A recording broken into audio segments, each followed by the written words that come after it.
Students, हम मजीद properties देखेंगे, physical properties third period के ऑक्साइड्स की। यहाँ पर हम देखते हैं हमारे पास थर्ड पीरियड के जो एलिमेंट्स हैं सोडियम से लेके आर्गॉन तक, इनमें से इनके जो रिस्पेक्टिव ऑक्साइड्स हैं वो हमने इनके नीचे मेंशन कर दिए, ठीक है। और आर्गॉन का हमने कहा कि ये जो है वो हमारे पास नोबल गैस होती है, और ये क्या करती है कि हम देखते हैं इसका ऑक्टेट कंप्लीट होता है, ये ज्यादा रिएक्टिव नहीं होती, ठीक है। नोबल गैसेस और आर्गॉन जो है वो ऑक्साइड्स नहीं बनाता। तो हम यहाँ पर जो प्रॉपर्टी देखेंगे, एक और प्रॉपर्टी जो हम देखने जा रही हैं वो है हमारे पास इलेक्ट्रिकल कंडक्टिविटी की, ठीक है। तो यहाँ पर हम बात करेंगे इलेक्ट्रिकल कंडक्टिविटी की। इन ऑक्साइड्स की हम इलेक्ट्रिकल कंडक्टिविटी देखेंगे, ठीक है। तो इलेक्ट्रिकल कंडक्टिविटी में अब देखें, कंडक्शन कंडक्शन क्या होती है, किसी चीज का फ्लो, ठीक है। फ्लो ऑफ इलेक्ट्रॉन्स, और अगर इलेक्ट्रॉन्स का फ्लो होगा तो वो इलेक्ट्रिकल कंडक्टिविटी होगी, या हम कहते हैं चार्जेस का फ्लो होगा तो हमारे पास इलेक्ट्रिकल कंडक्टिविटी होगी, ठीक है।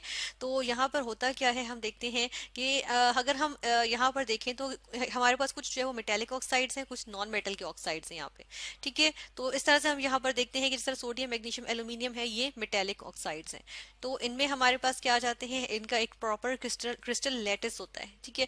और हम ये देखते हैं कि ये इस तरह के ऑक्साइड्स होते हैं हमारे पास। इस तरह अगर हम सोडियम ऑक्साइड की बात करें तो क्योंकि अब देखें, वैसे भी हम कहते हैं कि जो हमारे पास ये जो मेटल्स होते हैं वो गुड कंडक्टर्स ऑफ इलेक्ट्रिसिटी होते हैं ना। तो हम देखते हैं कि ये इनके जो ऑक्साइड्स हैं वो भी गुड कंडक्टर्स ऑफ इलेक्ट्रिसिटी होते हैं, लेकिन किसमें, हम देखते हैं कि मोल्टन स्टेट में, ठीक है। तो अगर इस तरह हमारे पास सोडियम का ऑक्साइड है, ठीक है, ये हमारे पास मौजूद है, तो हम देखते हैं कि जब ये मोल्टन स्टेट में होगा या हम कहेंगे फ्यूज्ड स्टेट में होगा तो ये इलेक्ट्रिसिटी कंडक्ट करेगा, ठीक है। मोल्टन फॉर्म में इलेक्ट्रिसिटी कंडक्ट करेगा। और हम देखते हैं हमारे पास क्या आ जाते हैं, हमारे पास जो है वो इसके आइंस आ जाते हैं। कौन कौन से आइंस इस तरह से आ जाते हैं, सोडियम के आएंगे, सॉरी यहाँ पर आएंगे सोडियम आइन, पॉजिटिव आइन आएगा, ठीक है, और ये दो आएंगे।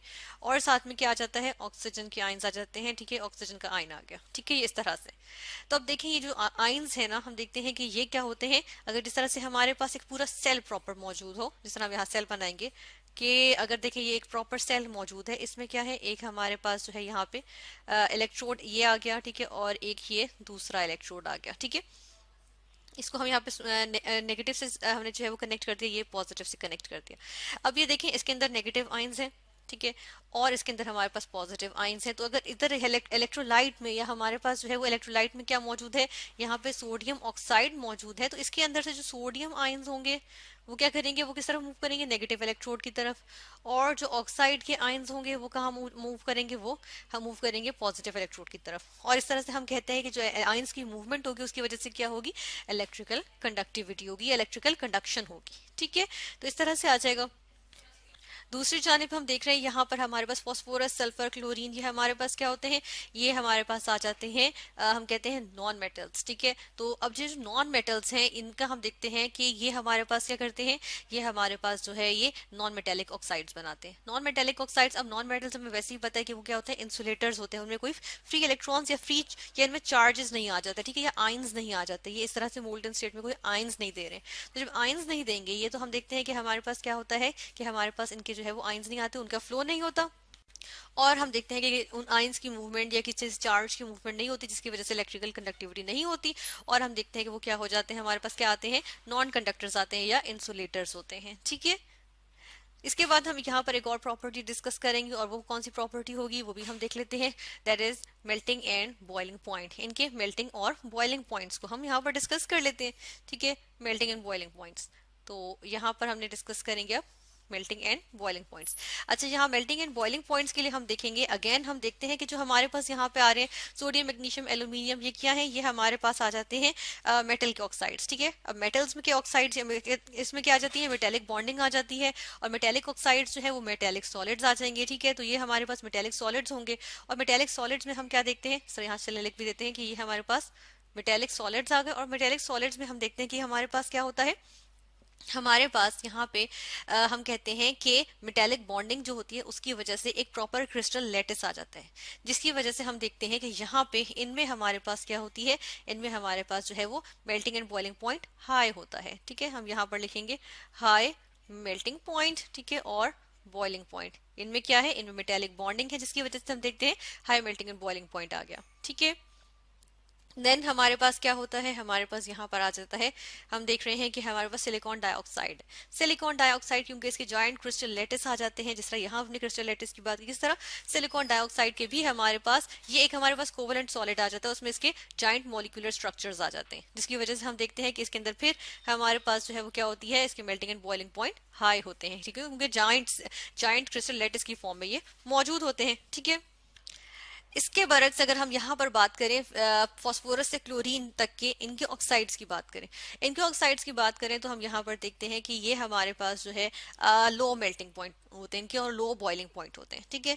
जिस तरह से अगर यहाँ पर हम बात कर लें किसकी, हम यहाँ क्योंकि नॉन मेटल्स है, नॉन मेटल्स कितने हाई नहीं होते, और जिस तरह से अगर हम यहाँ पर बात करते हैं इनके मेल्टिंग एंड बॉइलिंग पॉइंट की वैसे बात कर लेते हैं, तो जिस तरह फॉस्फोर यहाँ पे हमारे पास जो है फॉस्फोरस ट्राईऑक्साइड है, ठीक है, ये हमारे फॉस्फोरस ट्राईऑक्साइड है।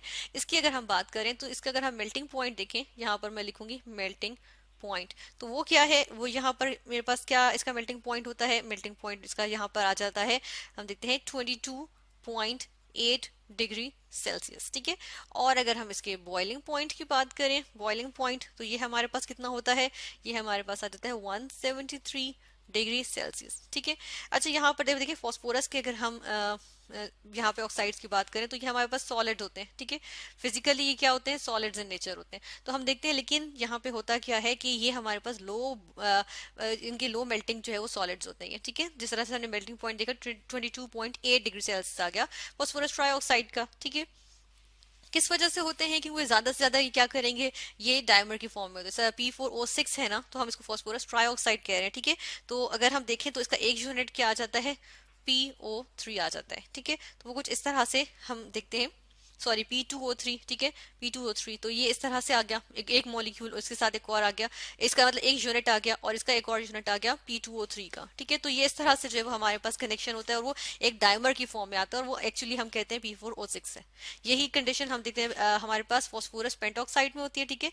फॉस्फोरस पेंटॉक्साइड में भी हम देखते हैं कि P4O10 है, यानी कि P2O5 एक यूनिट होता है, उसके साथ एक और हमारे पास यूनिट आ जाता है P2O5 का, तो हम कहते हैं कि वो हमारे पास जो है फॉस्फोरस पेंटॉक्साइड के जो है वो ये इस तरह हम जो है वो मॉलिक्यूलर फॉर्म जो है वो ये लिखते हैं, ठीक है। तो इस तरह से आ जाता है। अब हम देख रहे हैं कि हमारे पास क्या है, तो इसी वजह से हम देखते हैं थोड़ा सा डायमराइजेशन है इसमें, जिसकी वजह से हम कहते हैं ये लो मेल्टिंग हमारे पास सॉलिड्स आ जाते हैं। देखिए कितना इसका मेल्टिंग पॉइंट जो है वो रूम टेम्परेचर के करीब करीब इसका मेल्टिंग पॉइंट, ठीक है। इसके बाद आते हैं अगर सल्फर के यहाँ पे हम आएंगे सल्फर के ऑक्साइड्स पे, तो सल्फर के दोनों ऑक्साइड्स जो है वो गैशियस स्टेट में होते हैं, यानी इसका मतलब ये हुआ कि इनका जो मेल्टिंग पॉइंट है वो रूम टेम्परेचर से भी काफी नीचे है, ठीक है, जिसकी वजह से बल्कि मेल्टिंग पॉइंट के हम कहते हैं बॉइलिंग पॉइंट भी रूम टेम्परेचर से कम है, जिसकी वजह से हम देखते हैं रूम टेम्परेचर पे ये गैसेज में एग्जिस्ट करें, ठीक है। इसकी वजह अगर हम जानना चाहें तो देख सकते हैं कि हमारे पास अगर सल्फर डाइऑक्साइड का, ठीक है, सल्फर डाइऑक्साइड ले लें, सल्फर ट्राईऑक्साइड ले लें, तो इसमें हमारे पास कोई जॉइंट मॉलिक्यूल्स नहीं आ जाते, ठीक है। SO2 जस्ट 3 एटम से मिलकर ये एक मॉलिक्यूल बन गया, जस्ट 4 एटम से मिलकर सल्फर ट्राईऑक्साइड बन गया, ठीक है। तो हम देख रहे हैं ऐसे जितने कोई बड़े बड़े यहाँ पर जो है वो हमारे पास मॉलिक्यूल्स नहीं आ जाते। और दूसरा मॉलिक्यूल से जब इसका इंटरेक्शन होगा, जैसे सल्फर डाइऑक्साइड के एक मॉलिक्यूल का सल्फर डाइऑक्साइड के एक दूसरे मॉलिक्यूल से इंटरेक्शन है, तो देखिए इतनी कोई स्ट्रॉन्ग इंटरेक्शन नहीं होगा, ठीक है।